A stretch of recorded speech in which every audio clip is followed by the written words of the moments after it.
today is June 2. So yun nga, dun sa last ko na video is yun nga yung kinuha ko yung mags. Tapos yun nga, nakuha ko na rin yung binili ko dun sa tropa sa Santa Mesa. Bale, yun na nga yun yung yung trunk rear bumper. Wait lang, seatbelt na tayo.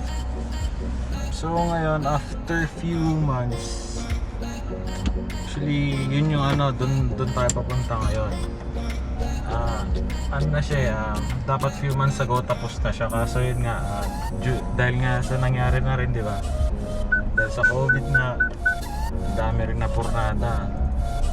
So syempre hindi naman natin maanohan yan kasi natural naman yan. So syempre, pero good thing na rin is at least safe tayong lahat, diba? Yun nga, pero syempre prayers pa rin para dun sa mga ibang affected, tsaka sana rin matapos na rin tong epidemic na to kasi sobrang hirap din talaga. Pero at least yun nga, positive pa rin tayo, diba? So yun nga, enough of that. Ngayon ay papunta nga tayo doon sa pinagpapinturahan ko ng nung trunk tsaka ng rear bumper. So sabi sa akin bukas pwede rin daw siyang makuha tsaka may kabit. So ngayon silipin muna natin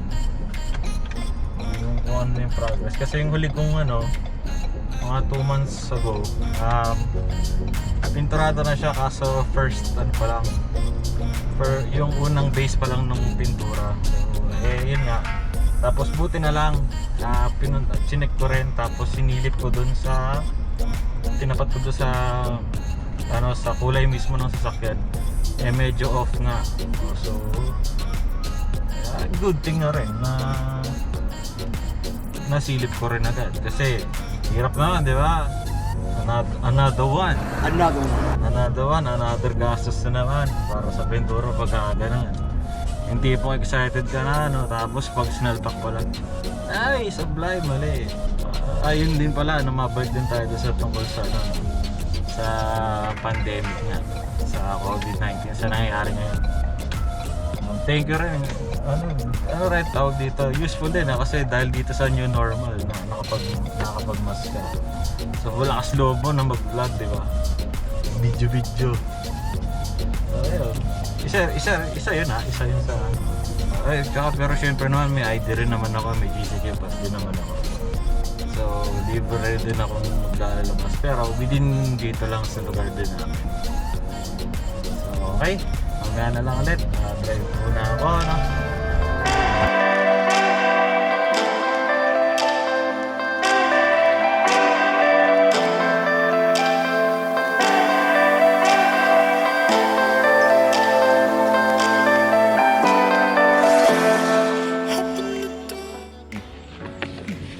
So ito, touchdown na ako dito sa pinagpapagawang ko. Ito nga pala yung gumawa nung trunk ko tsaka bumper, si Long.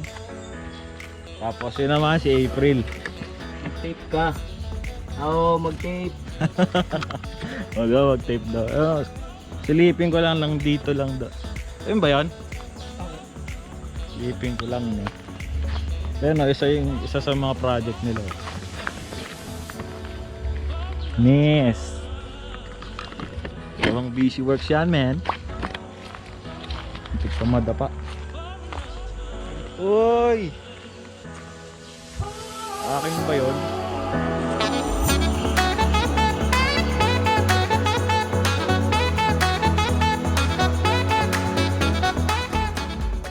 Pwede dalin ko pala, tapos para makita rin kung pantay.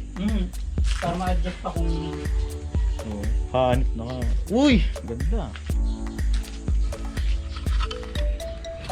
Ay, nagre-record ba? Oo, nagre-record naman.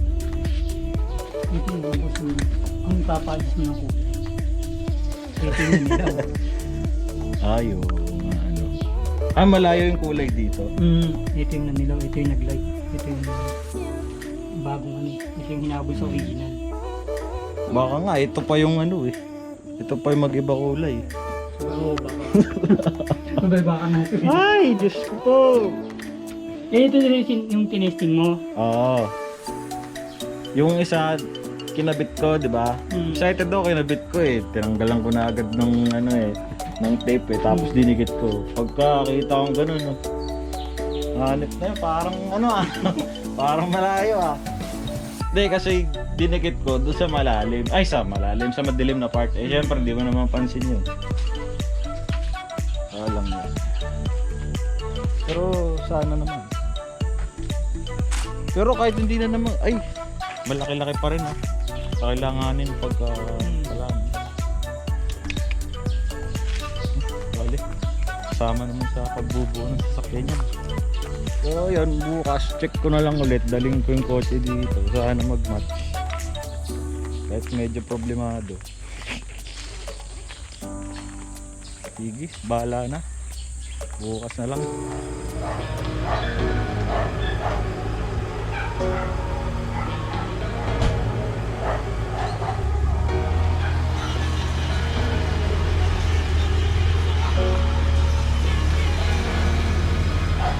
Got enough of every melody, they all sound the same. Yeah. For my broken heart, no remedy, but maybe if you stay, we can get away with it. 'Cause you make me love my imperfections, answer all my questions, just to show me what's on the other side of inhibition. So yun, mga tol, June 3 na ngayon. So next day na nga nung dun sa kahapon, di ba? Pinuntahan ko yung so yun nga, mabalik ko sa kanina. Ngayon on the way na tayo sa pinagpagawaan ko ng pinagpapintahan ko pala ng trunk tsaka ng rear bumper. So actually di pa naman siya talaga tapos, need pa siyang i-buff, pero curing time muna siya. So sabi, pasalpa ko na lang daw muna hanggang sa mabilad mabilad muna sa araw. So yun nga, hindi ko rin naman nilalabas nung sakyan. Hindi, no choice kundi bilad sa araw. Bibilad ko lang talaga, hindi ko naman siya gagamitin. Siyempre ano ko to eh, para bang prized possession ko sa itong sakyan na to eh. Ano to, ito yung second project car. Siguro pwede na rin kasi una yung Galant din siya, pero 6th generation. Ito yung features niya. Hindi naman ganun ka-wild para eh, tsaka hindi rin naman ako bumastos. Ginastos ko lang naman doon lowered lang naman. Sinira ko lang din, tapos then nga straight pipe na dedos. Okay din naman siya. Converted from single cam na 4G63, change engine siya to 4G63 na dock, tapos na rin, change tranny kasama na rin. Ayan, binili namin siya sa Rizal. Kaso yun nga, medyo na yung sa yun hindi ko na i-detalya pa. So yun, gawin na tayo doon. Mamaya na lang ulit.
Yung tornilyo yan.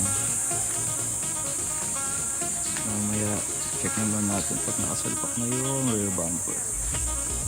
Sana lang magpantay. Pero actually itong isa medyo nag-match naman. Ito. Right. Pansinin yung basa.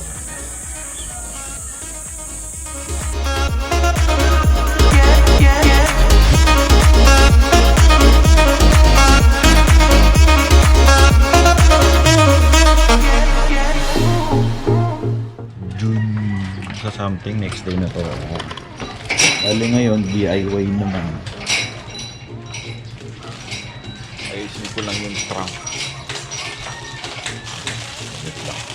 Hindi ko na ilagay, hindi namin na-selpak yung ano, yung rear bumper, so yung trunk lang. Yung sinalpak lang namin kahapon yung galing sa PH. So hindi ko na idala yung mga gamit namin. Okay, so kainin ko lang itong mga puso. Puso sa labas. Ayan. Psst! Uy! Mga meoworts. Si ano, si Nigor tsaka si Saddam. Ayan.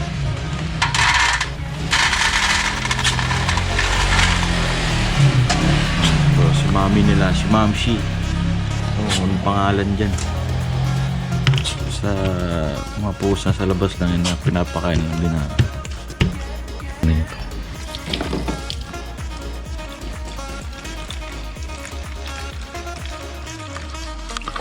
Okay, so mamaya na lang ulit habang ginagawa ko na